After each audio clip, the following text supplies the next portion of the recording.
Kalau lo ada pertanyaan, sini gue jawab. Bang, bahas dong kenapa LeBron 2018 dianggap segila itu. Padahal banyak yang bilang dia bukan scorer murni, tapi pemain all around. Sebenarnya yang paling ditakutin lawan waktu LeBron di puncak apa gitu? Efisiensi syutingnya atau ada hal lain gitu. Pertanyaannya dari Aji, respect banget. Ya, respect sekali lagi untuk Aji. Dan ya, gue suka banget sama pertanyaan ini. Karena menurut gue sampai sekarang masih banyak yang ngelihat LeBron di tahun 2018 itu dari hasil akhirnya doang, bro. Kenapa? Ya karena lagi-lagi orang-orang tuh ingetnya ya 51 poin dia di final, terus tuh buzzer beater dia lawan Indiana Pacers, game winner lawan Toronto Raptors ya LeBron tuh sampai ada julukan itu. Ya atau highlight-highlight lain yang tiap beberapa bulan sekali itu kayak muncul aja gitu lagi di sosial media untuk mengenang kilas balik di LeBron 2018 ini.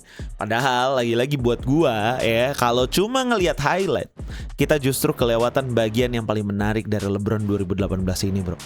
Karena apa ya, yang bikin LeBron musim itu ya, musim 2018 itu terasa luar biasa bukan cuma tembakan terakhirnya menurut gua gitu loh, tapi yang bikin menarik itu dari semua keputusan yang dia ambil sebelum akhirnya tembakan itu kejadian. Makanya gue selalu bilang lagi-lagi gitu, kalau lo mau ngerti kenapa orang sebegitunya sama LeBron di tahun 2018, jangan mulai dari box score, jangan mulai dari jumlah poin yang dia cetak. Mulailah dari situasinya terlebih dahulu. Waktu itu Kyrie Irving udah pergi, ya kan? Roster Cleveland Cavaliers berubah total di pertengahan musim. Chemistry tim naik turun. Pertahanannya juga jauh lah dari kata meyakinkan gitu. Bahkan kalau kita ingat-ingat lagi, sebelum playoff dimulai, banyak yang ngerasa kalau Cleveland Cavaliers sudah nggak punya peluang untuk balik ke final lagi. Jadi dari awal aja ekspektasi orang-orang ke tim ini tuh udah rendah gitu loh. Tapi uniknya menurut gue justru disitulah menurut gue lagi-lagi yang bikin musim ini terasa aneh gitu loh untuk LeBron. Karena lagi-lagi semakin berat situasinya ya, semakin besar juga pengaruh LeBron James di lapangan, bro. Jadi kayak rasanya itu hampir semua yang terjadi di offense dari Cleveland Cavaliers selalu berawal dari LeBron. Terus pada akhirnya banyak juga yang nanya gitu loh, berarti kayak ini pertanyaan dari kalian-kalian nih ya, berarti yang paling ditakutin lawan itu ya shootingnya dong dari LeBron ini gitu loh. Tapi menurut gua ya, untuk menjawab pertanyaan itu justru bukan shootingnya yang paling ditakutin dari LeBron James sebenarnya gitu loh. Ya memang shooting dia jauh lebih matang dibanding beberapa tahun sebelumnya, itu harus kita akui. Angkanya ya, statistiknya juga gila, hampir 34 poin, hampir 9 rebound, sama hampir 9 assist per game di playoff dengan efisiensi yang tetap tinggi gitu loh. Tapi menurut gua, statistik itu cuma akibat gitu loh, bukan penyebabnya. Penyebab utamanya adalah cara dia berpikir di lapangan. Gue pribadi sering ngerasa kalau misalkan LeBron di musim itu, LeBron 2018 ini kayak lagi main basket sambil ngelihat beberapa detik ke depan, bro, kayak ngelihat masa depan gitu.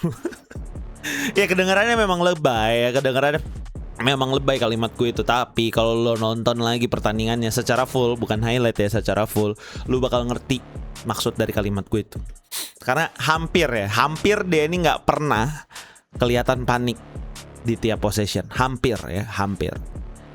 Dia nggak pernah asal nyerang karena dia lagi pegang bola gitu loh. Dia lihat dulu, bro, siapa yang telat rotasi. Dia lihat dulu siapa yang terlalu cepat untuk ngasih defense help. Dia lihat dulu siapa yang salah berdiri posisinya gitu loh. Baru habis itu dia mutusin mau ngapain. Jadi kalau situasi big man-nya mundur, ya udah ada space dia tembak. Kalau defender terlalu dekat, ya udah dia coba paksa untuk lewatin.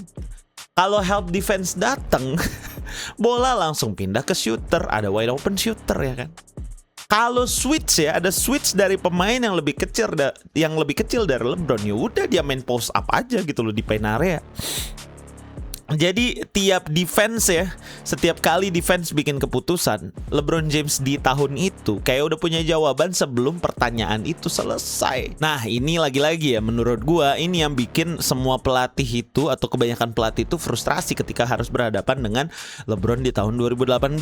Kenapa? Karena mereka sebenarnya bukan takut sama skill tertentu dari LeBron James, bukan itu bro. Kunciannya bukan itu. Mereka ini takut sama fakta bahwa hampir setiap pilihan bertahan yang mereka ambil ujung-ujungnya ya kayak tetap salah aja gitu loh, mau mereka eksekusi. Kayak mau dijaga 1 lawan 1 ya dia tetap maksa masuk gitu loh. Mau di double team dia ngoper ke shooter yang open. Mau switching ya dia manfaatin mismatch ya kan. Mau lu defense dengan zone ya, dia bongkar spacingnya. Jadi kayak rasanya itu nggak ada solusi yang benar gitu loh untuk jaga LeBron James di tahun itu gitu loh. Dan lagi-lagi menurut gua pribadi itu jauh lebih menyeramkan daripada sekedar lu ya sebagai pemain punya jump shot yang istimewa, yang bagus gitu loh. Makanya lagi-lagi gue juga nggak heran waktu Toronto Raptors akhirnya dijuluki LeBronto kayak yang udah gue singgung di awal tadi ya kan. Banyak orang lagi-lagi ya, banyak orang menganggap LeBronto itu cuma sekedar meme bro. Padahal kalau lo nontonin seriesnya secara full lagi-lagi bukan highlights doang, Toronto ya itu bukan tim yang jelek gitu loh. Sebenarnya mereka bukan tim yang jelek bro. Mereka datang sebagai unggulan pertama di wilayah timur. Musim regulernya luar biasa. Tapi pas ketemu LeBron mereka benar-benar kayak apa ya, kelihatan kayak kehilangan arah lah gitu loh. Kayak fadeaway satu kaki LeBron masuk, turnaround jumpernya LeBron masuk, bank shotnya LeBron masuk. Bahkan ada beberapa tembakan yang kalau misalkan dilepas oleh pemain lain ya, ditembak oleh pemain lain itu mungkin kelihatan atau bahkan banyak orang bilang kalau itu keputusan yang buruk. Tapi di tangan LeBron James pada saat itu malah jadi poin yang apa ya, jadi poin yang ternyata bisa loh itu jadi poin gitu. Terus habis itu ya mereka masuk ke final ketemu Golden State Warriors, yang menurut gue pribadi, lagi-lagi menurut gue pribadi itu salah satu tim terbaik sepanjang sejarah NBA. Salah satu ya, bukan yang terbaik tapi salah satunya. Ya tim itu ada Stephen Curry, ada Kevin Durant, ada Klay Thompson, ada Draymond Green gitu loh dalam satu tim yang sama. Dan ya bukan gue tidak berarti mention pemain-pemain lain di belakang mereka, tapi ya 4 pilar utamanya ya mereka ini gitu loh. Tapi balik lagi bahas LeBron dan Cavaliersnya. Di game 1 LeBron tetap datang dan bikin 51 poin dengan semua hal yang luar biasa dari GSW pada saat itu. Dan sampai hari ini gue masih ngerasa itu salah satu performa individu terbaik yang pernah gue tonton bro.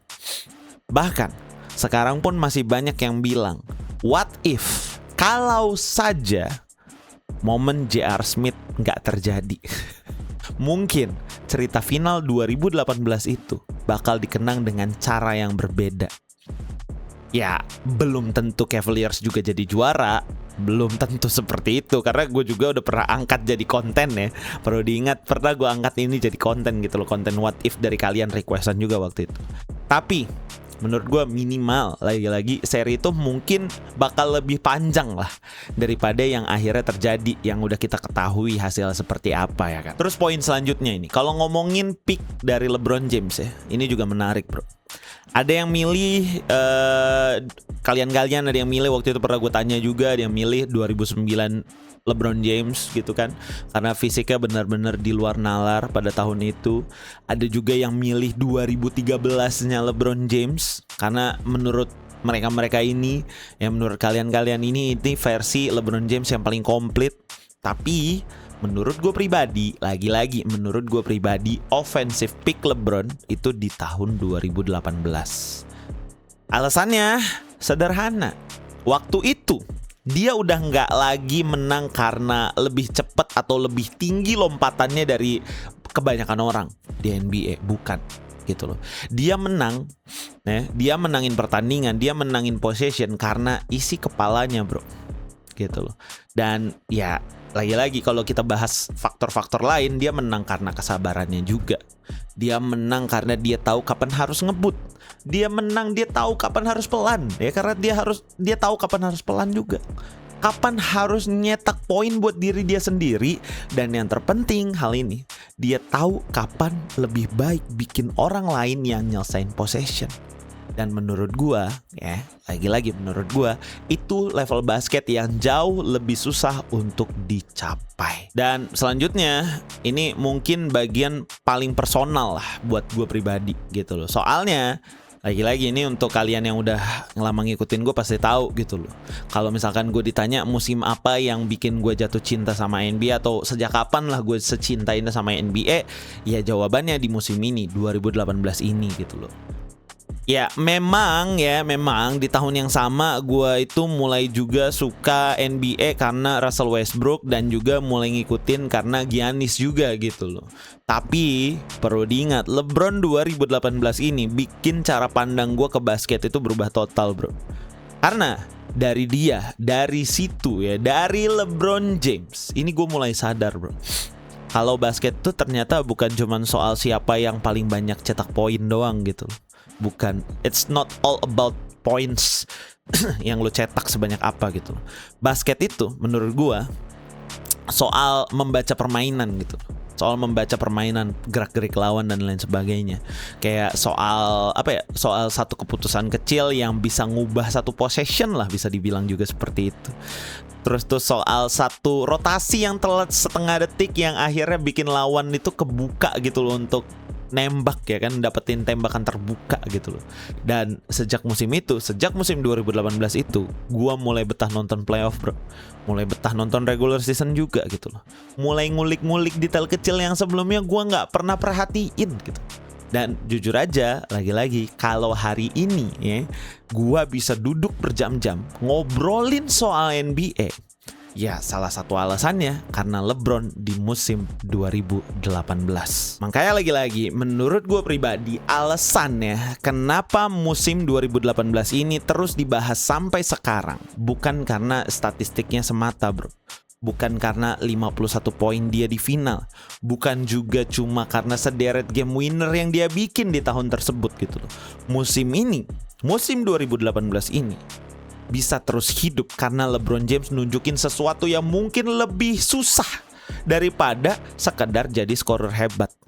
Dia nunjukin bro, LeBron nunjukin kalau pemain terbaik adalah pemain yang hampir selalu bisa ngambil keputusan paling besar di momen yang paling penting, ya kan?